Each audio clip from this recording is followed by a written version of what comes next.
Merci beaucoup, déjà Rania, Rebecca de m'avoir invitée pour intervenir lors de cet événement. J'ai écouté quelques prises d'intervention, quelques prises de parole, pardon, depuis le début et c'était hyper intéressant. Je trouve que c'est un événement, riche qui permet d'avoir, des perspectives sur, tous les territoires d'outre-mer et même, parfois, moi venant de La Réunion, j'ai pas forcément une connaissance, fine de tout ce qui se passe ailleurs.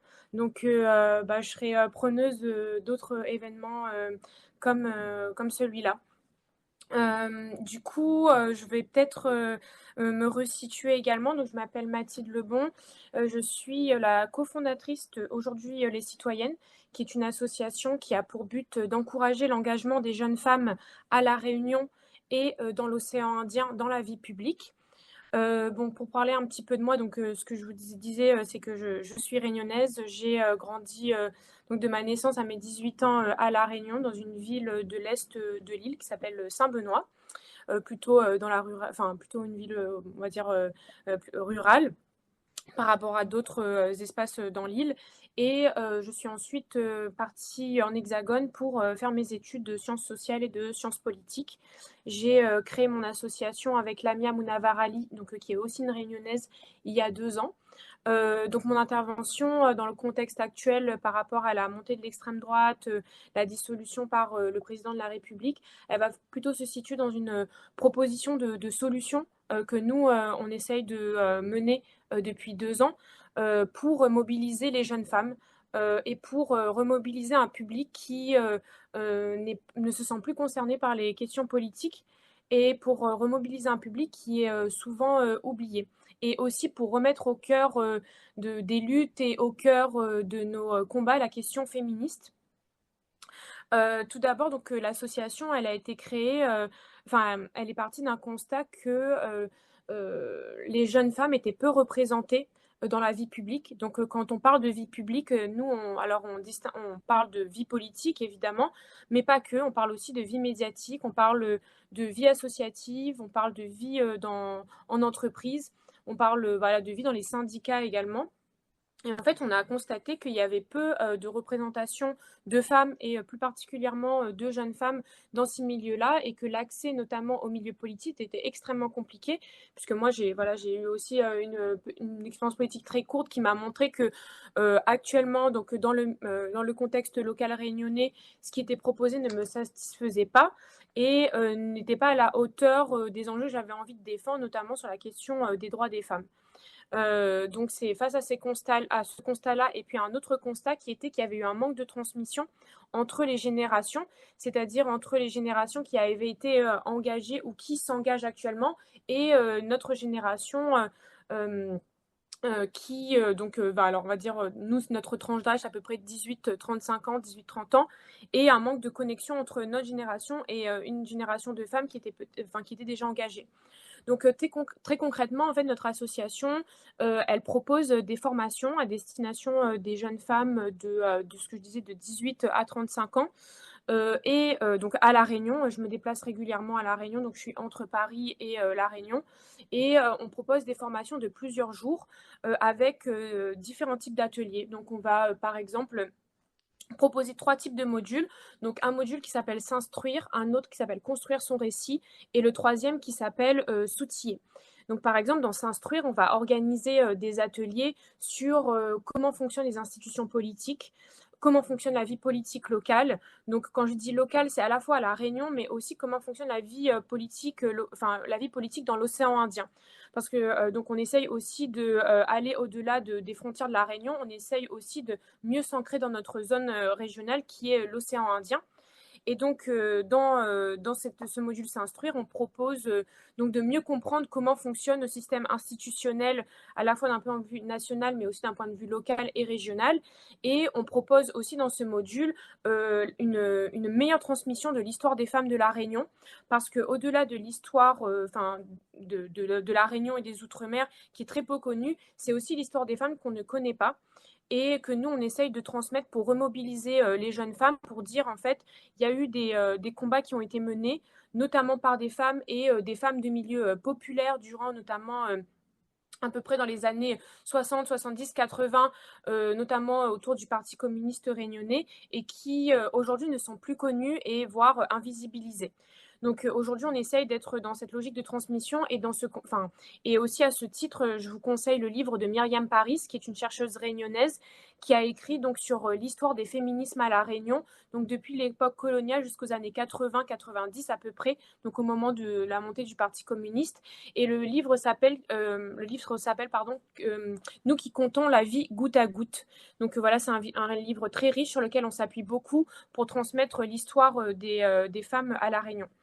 Euh, Ensuite, donc un autre module qu'on propose, c'est un module qui s'appelle donc construire son récit. Et donc là, on va essayer de faire intervenir des femmes qui sont mobilisées dans différents domaines. Notamment, on a pu faire intervenir Martine pour partager son expérience, mais aussi d'autres femmes du milieu politique, du milieu associatif, du milieu médiatique. Donc, on essaie de proposer une panoplie en fait d'engagement des femmes sur notre île pour pouvoir en fait donner à voir aux jeunes femmes qu'on forme, voilà ce qu'il est possible de faire et comment elles peuvent s'insérer dans la société et comment en fait elles peuvent s'engager à leur niveau. Donc généralement c'est sous forme de table ronde et grâce à ces conférences on organise, c'est aussi un réseau concret et un réseau de femmes sur toute l'île qui auparavant était existant mais très peu visible. Et puis le troisième module, ça va être sur s'outiller. Donc là, ça va être des outils un peu plus pratiques.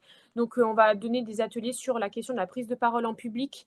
On va faire des ateliers sur la question de la santé mentale. Donc le fait de s'engager, quel coût pour la santé mentale ça a.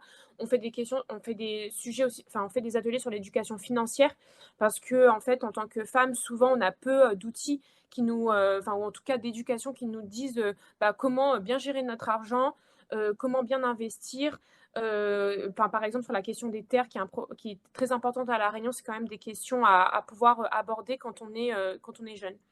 Et puis, en fait, au-delà de nos ateliers, en fait, à chacune de nos formations, on essaye de proposer des solutions et de coécrire ensemble des solutions. Donc, on a par exemple écrit une charte qui vise à améliorer la place des femmes dans la vie publique à La Réunion, qu'on a essayé de transmettre à tous les acteurs de la société civile, aux institutions, pour essayer en fait d'amener des enjeux féministes dans des contextes qui ne l'étaient pas auparavant.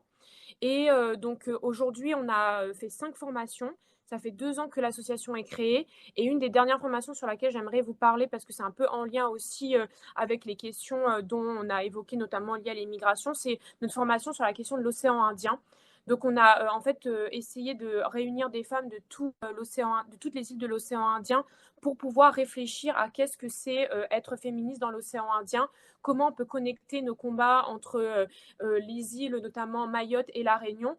Et voilà, c'est riche d'apprentissage parce que ça nous permet de nous reconnecter entre nous et de se rendre compte qu'on ne se connaissait pas assez et qu'on était assez enfermés sur nos îles, ou en tout cas que par rapport à La Réunion, notre histoire coloniale nous a fait qu'on s'est renfermé sur nous-mêmes et qu'on ne s'est plus ouvert aux îles autour, alors qu'on a énormément de connexions avec elles. Déjà parce que beaucoup partagent des familles entre les différentes îles, et puis parce que les femmes dont je vous parlais notamment ont été mobilisées, notamment les femmes réunionnaises, avec d'autres femmes au nom de l'anticolonialisme à Madagascar, en Afrique du Sud, mais aussi, là je sors de l'océan Indien, mais aussi en Algérie notamment. Et enfin, je voudrais dire que je voudrais parler de notre dernière formation pour faire écho à la question des tensions entre Mayotte et notamment, La Réunion, en tout cas, la tension sur les questions migratoires entre ces deux îles. Nous, dernièrement, on a fait un partenariat avec un centre social qui nous a permis d'accueillir durant nos formations des filles extrêmement éloignées de la chose politique. Qui ne sortent pas vraiment de chez elles, qui ne sortent pas vraiment de leur quartier. Et en fait, dans ces filles-là, on avait je crois qu'on avait 5 ou 6 filles originaires de Mayotte, dont 3 ou 4 qui étaient arrivées à La Réunion récemment parce qu'à Mayotte, elles avaient eu des enjeux de sécurité et je pense aussi des enjeux d'agression en fait qu'elles avaient subis parce que le contexte était assez compliqué sur l'île, et donc leurs parents, par sécurité, les avaient mis à La Réunion. Et en fait, quand on a écouté ces jeunes femmes, en fait, ce qu'elles voulaient, c'était de pouvoir retourner à Mayotte pour pouvoir en fait apporter à leur territoire et pour pouvoir en fait s'engager pour leur territoire, mais aujourd'hui elles ne peuvent pas. Et donc une des solutions en fait que nous on y voit, c'est que en fait il faut investir dans dans ces jeunes femmes, il faut investir dans ces jeunes qui ont envie de faire pour leur territoire, qui ont envie de faire notamment pour Mayotte, et donc de voir comment à La Réunion, on peut aussi pousser ces jeunes femmes à s'investir pour leur territoire.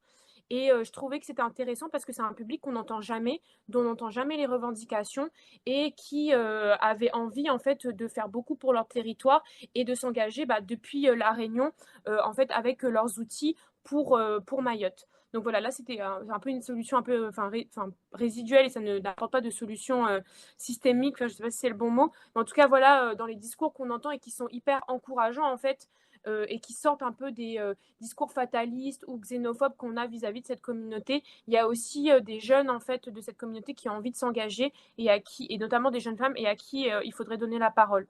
Donc voilà un peu mon intervention. Donc j'ai beaucoup parlé de ce que nous on fait notre association, mais c'était aussi pour proposer peut-être des solutions ou en tout cas un projet de lien social qu'il faut construire avec des populations très éloignées de la chose politique et que nous on essaye de promouvoir, notamment en faisant des partenariats avec les centres sociaux et qui pour moi peut être une solution notamment après le 7 juillet et qui aujourd'hui, qui apporte déjà des solutions concrètes puisque l'association a recruté des jeunes femmes grâce aux formations qu'elle a organisées. Aujourd'hui, ces jeunes femmes font les ateliers elles-mêmes lors de nos formations. Donc il y a vraiment une auto-organisation qui se met en place également. Donc je ne sais pas par quoi vraiment conclure. Je voulais juste apporter un petit peu peut-être d'espoir ou une bribe de solution qui pourrait peut-être être partagée dans différents territoires et qui voilà, met au cœur des enjeux, notamment la question des femmes, mais pas que, mais des femmes qui s'engagent pour différentes causes sociales à La Réunion. Et donc voilà. Mais merci beaucoup pour votre écoute et je suis à disposition si vous avez des questions.